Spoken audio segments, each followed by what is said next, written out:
Welcome to the Fantasy Throwdown Podcast, bringing you the latest in sports news, fantasy analysis, and opinions. Don't forget the hot takes. Can't have a sports show without hot takes these days. What about hot cakes, though? I want some hot cakes. Now here's your host, ready to jump into the thick of things, Dwayne Callender. Hello and welcome to another edition of the Fantasy Throwdown Podcast. I'm your host, Dwayne Callender. Going to go into football season for fantasy purposes, so I'm going to go over the best values that I've seen come up in the rankings thus far, and players you should be on the lookout for this upcoming year, especially as you start heading into your drafts. Also going to talk about briefly a few of the things you should be focused on heading into your fantasy drafts as well, so we'll talk about that. But first, I actually want to do a slight diversion because, I feel this is something that doesn't get talked about nearly enough. Just because it was an incredible UFC pay-per-view last night with UFC 244. You had Daniel Cormier versus Stipe Miocic, and it was the best UFC pay-per-view in years. And yet still, with all of that, with a heavyweight title fight, the biggest star in the building by a landslide, it wasn't close, was Nate Diaz. Nate Diaz, on a 3-year hiatus from fighting, was far and away the most talked about guy of the night. And in terms of the electricity in the building, he's the guy who brought it. And if you said to a UFC official 6 years ago that Nate Diaz would be the driving force of a UFC pay-per-view, they probably would laugh in your face and just laugh you out of the room. Just laugh you out of the room. Because, it's one of the dirty secrets that people don't want to say, but it happens so often in life that, you get told by other people what you can and can't do, and what your ceiling or what your potential is, and they won't say they won't be overt and say no, there's no way that can happen. They'll say maybe you should limit your expectations so you don't get disappointed. But Nate Diaz was something that you can't explain, the connection that he made with fans, because I don't care what line of work that you're in. I do other things besides just cover fantasy sports. But one of the biggest things that I see in the corporate environment, and I see it in sports all the time, is the inability of others to evaluate talent. And sometimes workers getting discouraged, and the realization that maybe not every single person is going to acknowledge the value you can contribute on a day-to-day basis. Whatever criteria they may be looking at, whatever metrics they may be looking at. But Nate Diaz is an example of someone who, found his own niche completely outside of the purview of his employer being the UFC, because the UFC looked at Nate Diaz and had him typecast as a fighter who would be on the lower mid-card range. Maybe if he wins enough matches in a row, maybe he'll get a title shot down the road. And Nate Diaz saw himself as a guy where the fight game's hard. Like, you could lose very easily. But he knew he could promote himself, and that he felt he had a connection with fans that were about the way he wants to fight, which is a very entertaining style. He's obviously improved on his wrestling, but he always had holes in his game. But he basically said to himself, I'm not being marketed properly. The UFC, I'm telling you, you're not marketing me properly. What are you going to do about it? And it didn't take until the Conor McGregor fight, which was short notice. Like, the UFC had no intention of ever pairing up with Conor McGregor, but he seized the opportunity, got a huge win, and then a huge payday in the rematch, which I also thought he won. But, a lot of people have differing opinions on how that decision went down. But, at the end of the day, Nate Diaz, after the second Conor McGregor fight, said to himself, I am a main event caliber pay-per-view fighter. And the UFC thought, not really. We don't think you could sell pay-per-views. So, again, my example here is that sometimes, oftentimes, realistically, people feel as though, I'm not being utilized properly in my job function. And I'm here to say that you're not exactly crazy. Even if, it's the largest organization in the world, people slip through the cracks. Sometimes it's up to you to be able to hold your ground and find that niche somewhere else. Nate Diaz was able to keep people interested in him, stay out of taking a fight immediately that the UFC was offering, and be able to cultivate his personality and still do side projects outside of the UFC to keep himself paid. But the interest garnered in Nate Diaz basically cultivated in fans clamoring for him to come back because, fans kept saying, where's Nate? We want to see Nate fight. And the UFC kept saying, oh, well, we don't really have a plan. It's, and that's the thing, by staying away, Nate Diaz actually made himself into an even bigger figure than he was when he left after the second Conor McGregor fight. Because everyone was always entertaining, he and Conor should fight for a third time. And the UFC just did not want to risk Conor McGregor taking that additional loss. But now that Conor has gone through his issues over the past few years, the UFC now finds itself in a spot where they need to find some other stars fast. And guess what? Nate Diaz was ready to answer that bell, and he took full advantage of it in his win over Anthony Pettis last night. So credit to Nate, but you have examples of this all the time. You just see it more often in sports where guys, even in some sport like football, the NFL is $1 billion industry with teams spending tens of millions of dollars, and guys go undrafted every single year that put up monster numbers. It happens all the time. As much money as these organizations make, things and people slip through the cracks all the time. Talent evaluation is so subjective. And it also happens in terms of even when you get people in the building, you have them typecast into what roles they should and should not be doing. So whenever someone's faced with a prospect of, I'm not being utilized in the proper fashion, that's not necessarily to say that you're arrogant or egotistical. It's just, understanding what your situation is and how do you improve upon it. And do not quote this as me saying, go put out your job resume right this instant, because that's not what I'm saying. What I'm saying is being able to be cognizant of your skill sets and what you can contribute and how you can market and leverage that in the marketplace. That's what I'm getting at. Even if in your own organization, pushing buttons in other directions, that's what you have to do sometimes.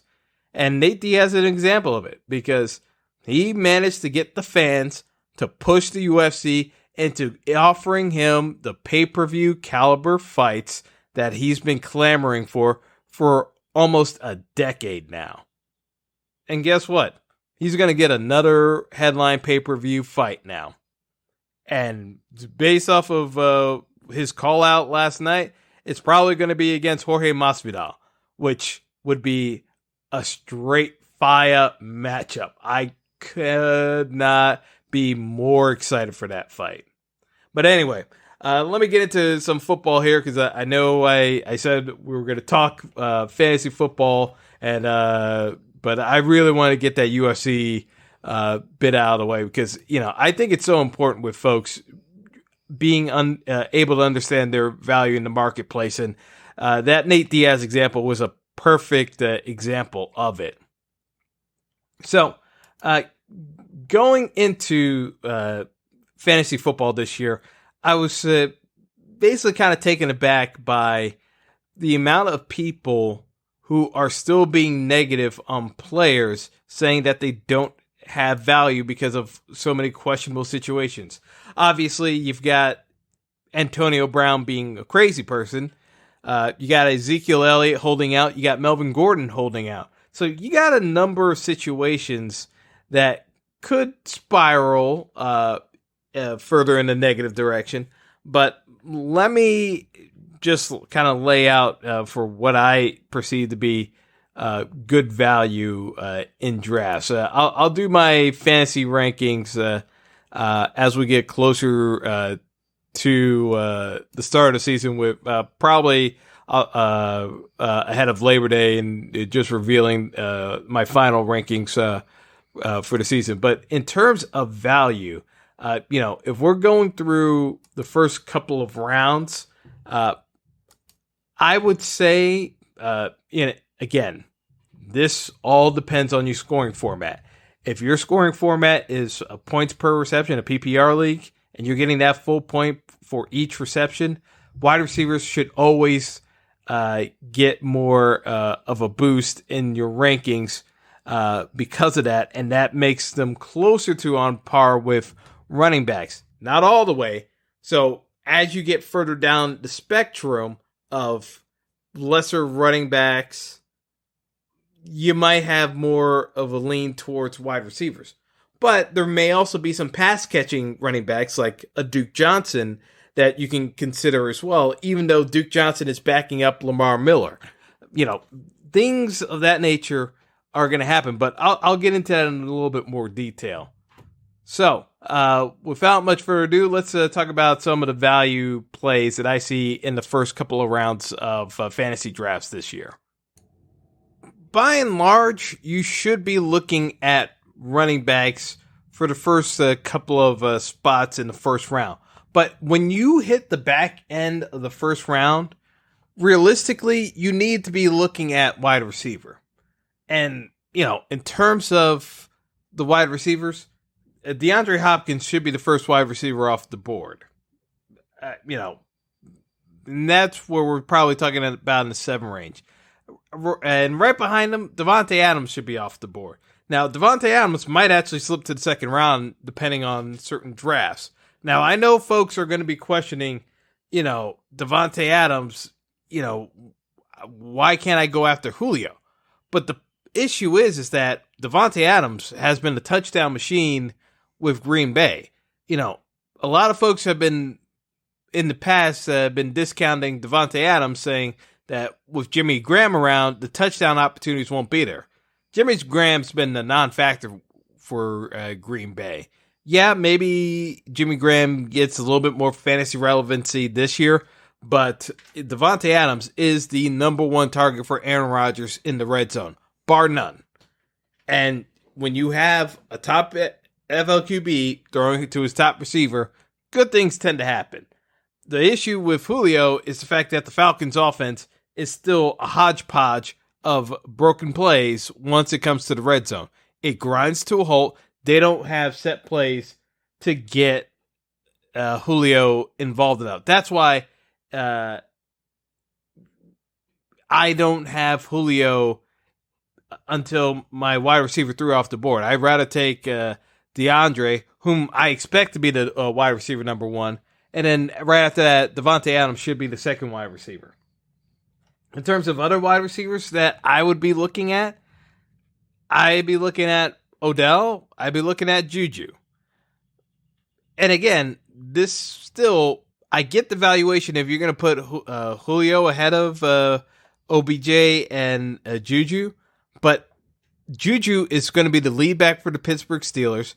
Yeah. Is he not going to have the benefit of Antonio Brown drawing double teams? Absolutely true. But Pittsburgh is a creative enough offense that they can find ways of getting you open regardless of double teams, depending on the squad. And, it may not work against a team like New England, so you may have to take that L with Juju. But guess what? By and large, you should be looking hard at Juju to have a big year. In fact, I would probably say, even if you don't manage to draft Juju in the first round, see if he has a bad game against the Patriots week 1, and then try to trade for him on the cheap with a fantasy manager that may be panicking that, oh, wait a second, I didn't get my value out of Juju. He's supposed to be my number 1 wide receiver, and he didn't deliver the goods in the first week. There are many managers who are prone to panic trades after just 1 week in fantasy. So, you can always try to take advantage of a situation like that. OBJ, I get it from the trepidation about him, the fact that Cleveland has so many mouths to feed that, it's going to be difficult to justify Odell getting the ball nearly as much as he did with the Giants. The issue is that, Odell is very efficient in terms of a receiver. When he gets opportunities to run out in the open field, he'll get his yards after catch. You don't necessarily have to throw him open. Now, the issue with the Giants was the Giants were hardly ever able to sustain meaningful drives, so they couldn't get that offense going. The Browns, I expect to be able to move the ball at will more often than not during the course of the season. So Odell is definitely going to have the opportunities to get points per reception as well as touchdown catches this year. So that's where, I see the true value in that first round. Moving on into the second round, that's when you start looking at guys along the lines of Mike Evans and Dalvin Cook. Mike Evans, has the potential to be the second or third best wide receiver in the league. Just never executed on it. Got another break where,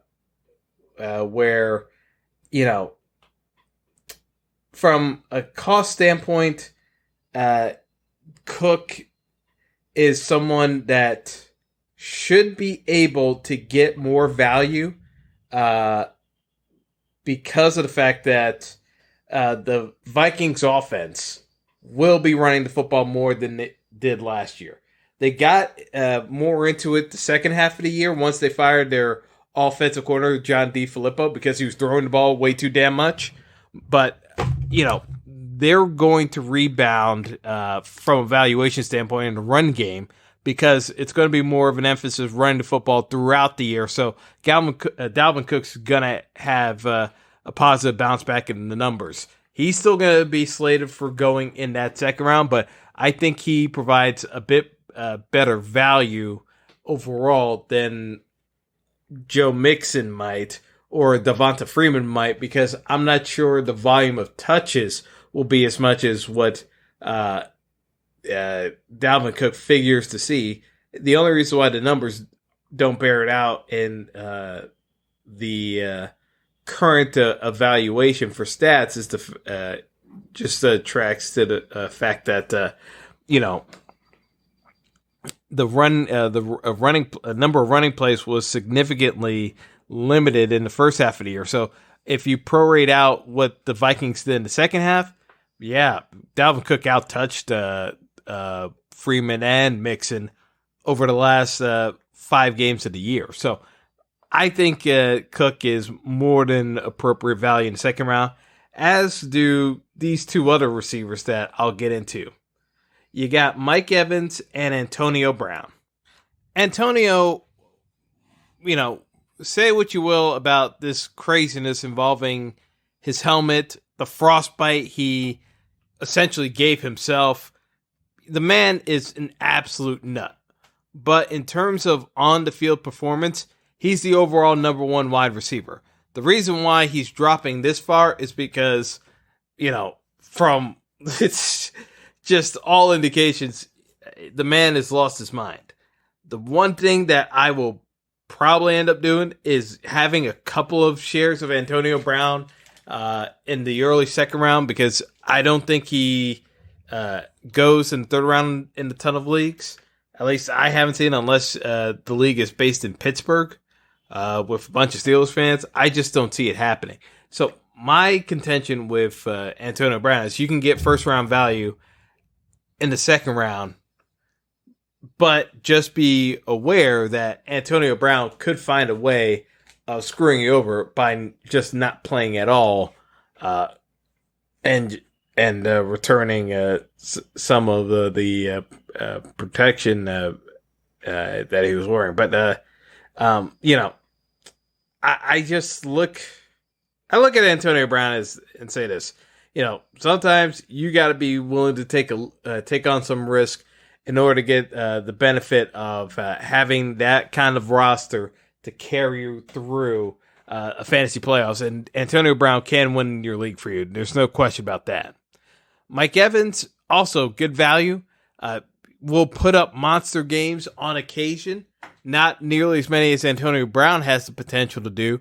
But I still feel that Mike Evans is a work in progress, but definitely someone to keep in mind because I do sense that there will be some opportunity during the course of the year for Evans to put up a 200-yard passing game. It's just a 200-yard receiving game. He has that game-breaking ability, and I'm very curious to see if Jameis Winston in a make-or-break year from a contract standpoint, because he's got to get that extension. If he can focus well enough to make sure that Mike Evans looks like $1 million, because that's what the long and short of it is. Moving on, in terms of good value plays, I'd be looking at Julian Edelman as well, along with the likes of a George Kittle. Edelman, this is a very simple story.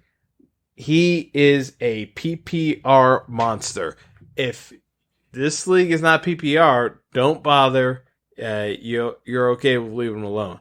The reason why I had him jotted down is the fact that Gronk is gone. So that's one more security blanket gone from Tom Brady. Brady is going to be focusing on the passenger for the trip, who's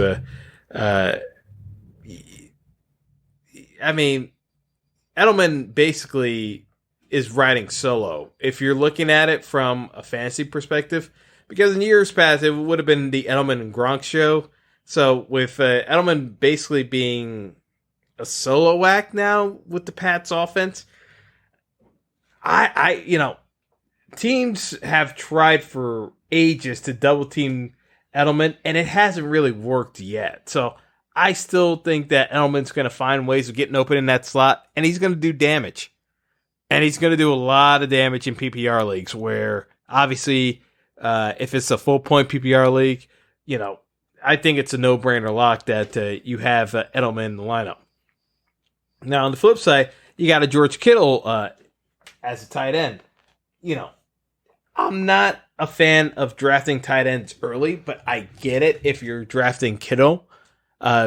Just because you're making a rationalization that Jimmy Garoppolo, while trying to stay healthy this year, is going to have to get the ball out quicker.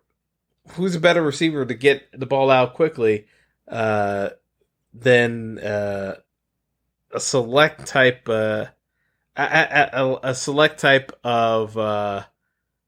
quarterback that has an incentive of dropping balls to hot reads, and George Kittle is the hot read of Jimmy Garoppolo. I think that Jimmy Garoppolo's injury just further heightens the need for the 49ers to protect Garoppolo and have Garoppolo do his best Tom Brady impression and get the ball out of his hand and into the hands of his best playmakers, the best one of which obviously is Kittle. He has game-breaking speed for a tight end. He has strength and power over defenders. It's to me Kittle is a good value play because he's going into the third round, but he should be around in the middle of the second round. So it's just a matter of working through, at least working through from a standpoint of, I'd say the biggest thing with tight end is once you get past Kittle, I would punt the position almost entirely. I'm not a fan of the vast majority of tight ends this year. It's just the way I'm looking at the position. It makes more sense to go after guys along the lines of Greg Olsen that you can get late in drafts. You can also look at a Jack Doyle late because he would be the Colts' number one tight end. It always depends, obviously, but I do feel as though it's something to be cognizant of because more often than not, when you start trying to force feed in tight ends just because you feel the need to draft a tight end because that spot's empty, you probably missed out on 3 or 4 really good players in that exchange. So kudos to you, but there was hopefully a more resolute way of dealing with the matter at hand. So moving on, when we're going through some of these values, I kind of looked at this again, and the one name that I still keep seeing coming up, and I don't see how people are going to be sleeping on him this year, but maybe the average draft numbers are bearing this out, that people really are overlooking him, and that would be Stephon Diggs. Because Stephon Diggs is going into the third round in certain drafts, and there is no reason why Stephon Diggs should not be a second round fantasy pick the same way that you would see out of Adam Thielen. Diggs and Kirk Cousins built up a rapport last year, same way he built up the core with Thielen. But towards the second half of the year, it became the Stephon Diggs show more than anything else. Diggs has the more game-breaking speed upside than Thielen. Thielen's going to put up great numbers, but I think Diggs is literally the flip side of that same coin. He's going to put up an incredible number of stats, and I just think that it'd be foolish to get off of a player like Diggs' caliber. I truly believe that you're going to get more than your money's worth when you bring him into the fold. So moving on, gonna get into some of the later round picks. So we're gonna go into 4 through 6 in terms of value plays you can take a serious stab at. Folks, the other aspect to look at, and this is where we're getting into rounds 4 through 6. Early part of the stage, you're not looking at some player. You're looking at the mainstay players, but once you start getting into the middle rounds, that's when you're going to start seeing some separation. A couple of guys you need to be on the lookout for in rounds 4 through 6. You got Chris Godwin, wide receiver of the Tampa Bay Buccaneers. I think he can put up just as much value as Mike Evans. He's just not. I wouldn't draft him ahead of Mike Evans or anything. I think Mike Evans is a definitely good value for second round. I do think Chris Godwin. Deshaun Jackson's gone. Adam Humphries is gone. It's going to be Godwin's show for the number 2 wide receiver, and I think he's going to put on a show. So I definitely think he's a better value play than what you would see out of a Tyler Lockett and Alshon Jeffrey, Allen Robinson, Sammy Watkins. Chris Godwin should be ahead of all those guys. So to me, that's a no-brainer. Kenny Galladay should get good value as well. Marvin Jones will not put up fantasy value except for 3 or 4 games out of the fantasy season. The rest of the way, Kenny Galladay is going to be the number one guy for the Lions offense. Even with Kerryon Johnson getting popularity in terms of fantasy, I just don't see anyone on the Lions offense carrying as much value as Kenny Galladay. Matt Stafford's going to throw the ball a ton. He's going to throw interceptions as well. But Kenny Galladay is going to get a number of targets, so he should bring some decent value out of wide receiver spot. Another guy you can look at is Miles Sanders. He's going to be the primary running back of the Philadelphia Eagles. The issue is that, the Eagles also traded for Jordan Howard, and, Howard is going to get a number of carries as well. But Sanders should be the pass-catching back, and I think when the Eagles are going to try to catch you off balance, when they're trying to run the football, but they're in a passing formation, it's going to be Sanders who's in the game. So I do think that Sanders is the first Eagles running back who should be taken off the board in fantasy this year. But, other guys to keep in mind, as you get into the back end of drafts and, you're going into round 7 through 9, Duke Johnson, top of the list in my opinion. Duke Johnson should be someone that is highly targeted because of the fact that, again, Lamar Miller is not very good. So I think sooner or later, Duke Johnson has the potential of taking the job away from Lamar Miller and doing quite a good job with it. I think with his pass catching ability, he should be seeing anywhere from 55 to 75 catches in the NFL season, and in PPR leagues, that's going to be golden because of the extra value he brings as a wide receiver. Because he's also a good rusher, I think he's going to take the rushing job away from Lamar Miller by the middle of the season. So, I'm all aboard the Duke Johnson train. Hopefully no one sees him coming, but I am definitely on board that train. Other guys to take a look at, you've got Curtis Samuel, the wide receiver for the Carolina Panthers, Emmanuel Sanders, the wide receiver for the Denver Broncos.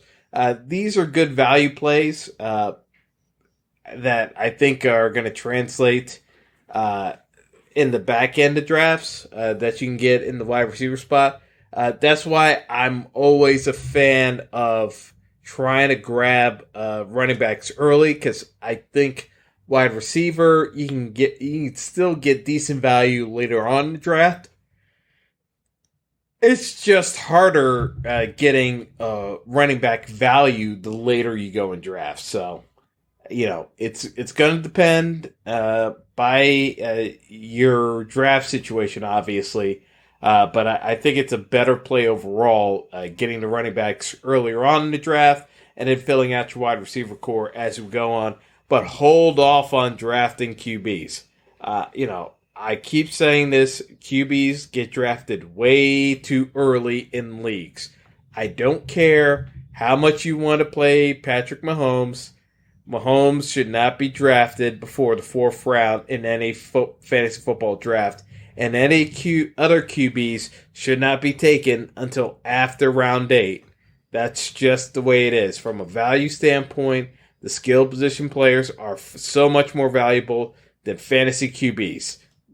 It's simple as that. You can ignore the math all you want, but it's it's more to your detriment as a fantasy manager when you take a QB too early in the draft and leave some value on the table. So just a recommendation, but I've seen people ignore that advice more times than I can count.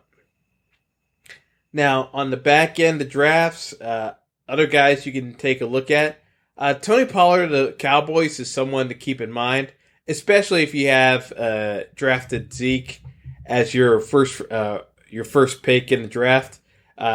Handcuffing that situation. I think Zeke gets the contract done with the Cowboys regardless, but, it is dragging out even longer than I expected, but Pollard is showing signs that he can handle some of the workload, so I do think that he's going to get some rub anyway, at least early on in the season, as they, whenever Zeke's contract situation gets resolved, I don't think they're going to ramp him up immediately. So I do think Tony Pollard's still going to have some value early on in the year regardless. So definitely someone to keep in mind as the season gets started to have on your roster early on. Another guy you can take a good look at is going to be, and I don't see why this would be any surprise, but, Justin Jackson is a good pick in the later rounds. Melvin Gordon's holding out, but Melvin Gordon is not Ezekiel Elliott. Melvin Gordon is not in the same caliber as Ezekiel Elliott. He wants to get paid like he's Ezekiel Elliott and Todd Gurley, but he's not those guys. Justin Jackson has a very real shot at supplanting Melvin Gordon as the starting running back of the San Diego Chargers before the end of the year. Because one thing about Melvin Gordon is that he is almost always a lock to get injured before your fantasy playoffs start. I'm just saying it now. Justin Jackson should be on fantasy rosters in 100% of leagues, and he won't even be rostered in about 30%, and that's criminal. Justin Jackson should be rostered unless it's a very shallow league and it's only 8 to 10 teams. But if it's a 12-team league, Justin Jackson should be on a roster. No ifs, ands, or buts about it. Don't mess around. Don't get cute. Justin Jackson needs to be rostered. Bottom line. That's all I'm going to say about that. So, without much further ado, the last two guys I'm going to bring up is going to be Greg Olsen and Jack Doyle. Again, when you punt the tight end position, as I'm advocating, if you're getting past the likes of Kittle, you're not doing, I'm not saying draft Kelsey at all in the first round. Draft Kelsey in the second round. Don't draft Kelsey in the first round. But past round 3, and Kittle, punt the position entirely. You can get Greg Olsen. You can get Jack Doyle. You get them later on in the draft, past round 12, and they're going to bring a lot of value. Don't mess around with a good thing. And, I think there's enough value in the draft that you can get tight ends that are going to be legit value. And I'll probably talk about some sleepers in the next podcast, because I'll talk about the bust, but I'll also talk about the sleepers as well. So that will be coming up, but that's going to do it for today's show. But hopefully you guys got some value out of it. And until next time, folks, take care.